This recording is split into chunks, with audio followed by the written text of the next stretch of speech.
Assalamualaikum warahmatullahi wabarakatuh. Apa kabar sahabat beriman?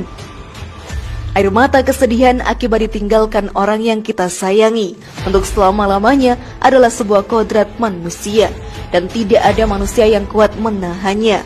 Namun ternyata banyak pendapat yang berkembang di masyarakat bahwa menangisi orang yang meninggal dunia dapat mendatangkan siksa bagi orang yang meninggal tersebut. Lalu sahabat beriman, benarkah demikian?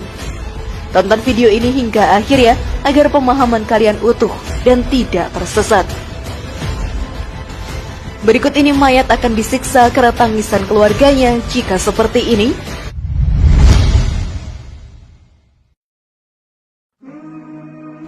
Hukum menangisi orang yang meninggal. Kehilangan orang yang kita sayangi untuk selama-lamanya memang akan mendatangkan kesedihan yang sangat mendalam hingga bercucuran air mata. Bahkan sebagian orang tidak mampu mengendalikan dirinya dan terlarut dalam kesedihannya. Rasulullah pun pernah menangis ketika sang putra Ibrahim meninggal dunia. Pada saat itu, Rasulullah membiarkan sang ibu menangis terseduh-seduh. Rasulullah bersabda, "Sesungguhnya mata ini menitikkan air mata dan hati ini bersedih. Namun kami tidak mengatakan sesuatu yang tidak diridhoi Rabb kami. Sesungguhnya kami bersedih dengan kepergianmu, wahai Ibrahim." Hadis riwayat Bukhari. Hal ini pun senada dengan salah satu ceramah Ustadz Omar Mita, bahwa air mata selama tidak disertai hujatan dan celaan terhadap takdir, air mata semacam ini dibolehkan. Karena bagian dari fitrah kehidupan manusia yang mendapatkan kesedihan maka meneteskan air mata. Ini berarti menangisi mayit atau seseorang yang sudah meninggal itu diperbolehkan. Akan tetapi, hal yang tidak boleh dilakukan adalah meratapinya. Maksudnya berlebihan dalam menangis, berteriak, meraung, dan tak rela dengan keputusan Allah Subhanahu wa Ta'ala. Kapan itu nggak boleh menangis? Ketika tangisan itu sudah sampai dalam perkara yang melampaui batas. Apa itu? Sampai melampaui perkara niyahah. Lanjut Ustadz Omar Mita. Niyahah yang dimaksud adalah meratapi sampai memukul-mukul dan tidak menerima takdirnya Allah Ta'ala.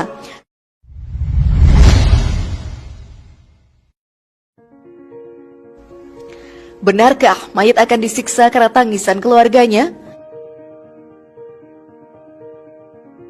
Menangis karena kesedihan itu adalah fitrah kita sebagai manusia. Tak ada yang sanggup menahan air mata kesedihan ketika ditinggalkan oleh orang yang disayang. Bahkan sahabat Rasulullah, seorang singa perang, Umar bin Khattab pun pernah menangis. Namun yang menjadi perdebatan adalah ketika tangisan itu menyebabkan orang yang meninggal itu mendapatkan siksa. Rasulullah Shallallahu Alaihi Wasallam pun bersabda, "Sesungguhnya seorang mayit diazab dikarenakan tangisan keluarganya kepadanya." Hadis riwayat Abu Daud nomor 3131. Namun jumhur ulama berpendapat, tangisan yang mendatangkan siksa bagi orang yang meninggal dunia adalah karena beberapa sebab.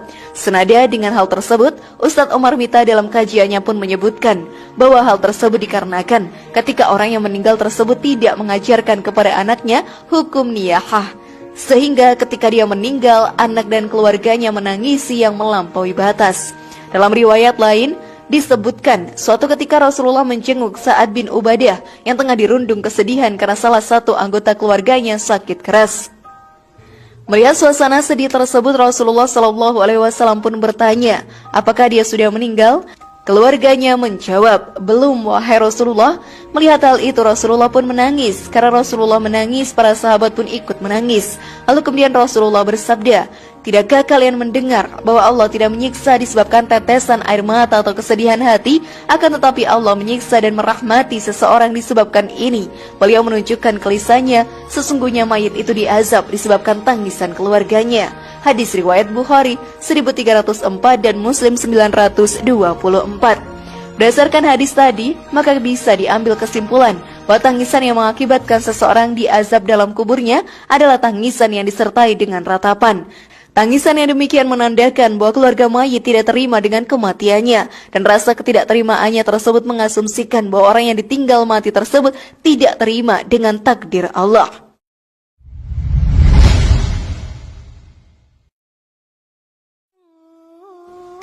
Mengapa orang meninggal disiksa karena tangisan keluarganya? Jika kita telisik lebih lanjut mengenai substansi hadis-hadis tersebut, maka akan timbul pertanyaan, mengapa mayit ikut disiksa hanya karena tangisan orang yang ditinggalkan, sedangkan ia tidak melakukan apapun? Menurut Imam Al-Bukhari, bahwa yang dimaksud siksaan yang diterima mayit tersebut adalah jika seseorang yang sebelum meninggal telah lebih dahulu berwasiat untuk ditangisi ketika ia meninggal kelak, maka dengan perbuatannya ini ia mendapatkan azab.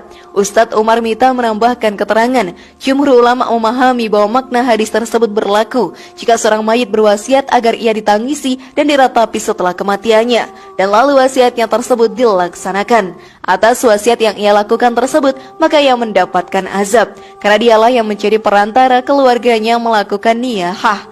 Sebuah hadis riwayat dari Mughirah radhiyallahu anhu, ia berkata, aku mendengar Rasulullah bersabda, barang siapa yang kematiannya diratapi, maka dia disiksa karena ratapan yang ditunjukkan kepadanya.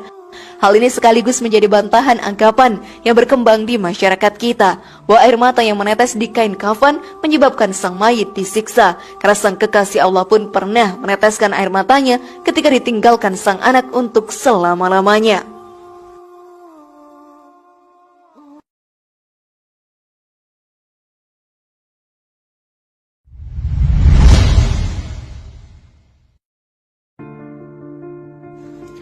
Siksaan tersebut hanya ditunjukkan untuk orang kafir. Ternyata, selain itu beberapa ulama memahami maksud hadis-hadis mengenai azab bagi mayit tersebut hanya berlaku bagi orang kafir atau non-muslim saja. Pendapat yang demikian itu berdasarkan pada sebuah hadis. Ibnu Abbas radhiyallahu anhu berkata, ketika meninggalkan Umar bin Khattab radhiyallahu anhu, aku menyebutkan hal itu kepada Aisyah radhiyallahu anha, lalu ia pun berkata, semoga Allah merahmati Umar. Demi Allah, Rasulullah dahulu tidak bersabda, sesungguhnya Allah akan mengazab seorang mukmin karena tangisan keluarganya kepadanya. Akan tetapi Allah akan menambah azab terhadap orang kafir disebabkan tangisan keluarganya kepadanya. Hadis riwayat Bukhari nomor 1288. Pendapat tersebut sebenarnya tidak bertentangan dengan pendapat yang sebelumnya, meskipun berbeda kesimpulan. Jadi memaknai hadis-hadis tentang seorang mayit yang akan diazab disebabkan tangisan keluarganya tersebut bisa dipahami dengan dua pendapat yang telah dipaparkan oleh para ulama.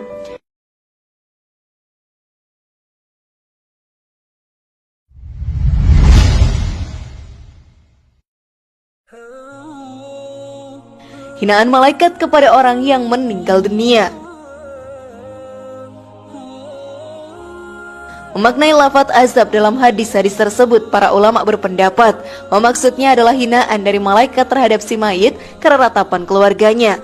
Hal ini berdasarkan dari suatu hadis riwayat Ahmad dari Abu Musa secara marfu, yaitu seorang mayit akan diazab karena tangisan orang yang hidup atasnya. Ketika orang yang terisak menangis berkata, siapakah penolongku? Siapakah yang akan membantuku? Maka akan dikatakan kepada si mayit, kamulah penolongnya, kamulah yang akan membantunya. Hadis riwayat Ibnu Majah dan At-Tirmizi. Selain itu, pemaknaan kata azab juga bisa dipahami dari sudut pandang lain, yaitu sudut pandang implikasinya terhadap keluarga mayit. Dikarenakan keluarga mayit menangisi dengan cara yang berlebihan, maka dampaknya adalah menjadikan keluarganya hanya sibuk menangisi kematiannya dan enggan untuk melakukan pekerjaan lainnya. Maksud dari hadis mengenai hukuman dan azab kepada mayit tersebut menurut para ulama adalah tangisan yang disertai ratapan dan juga tangisan yang dialamatkan kepada orang kafir. Lebih lanjut dijelaskan oleh para ulama bahwa ratapan dan keluarga mayit tersebut merupakan wasiat dari mayit sebelum ia meninggal dunia. Adapun makna dari azab bagi mayit menurut ulama bukanlah azab berupa siksaan, akan tapi azab berupa celaan kepada mayit di dalam kuburnya sebagaimana hadis yang kami paparkan terakhir tersebut. Wallahu a'lam bishawab. Bagaimana sahabat beriman? Masihkah ingin meratapi kepergian seseorang? Semoga informasi tadi bermanfaat dan membuat kita berpikir lebih bijak.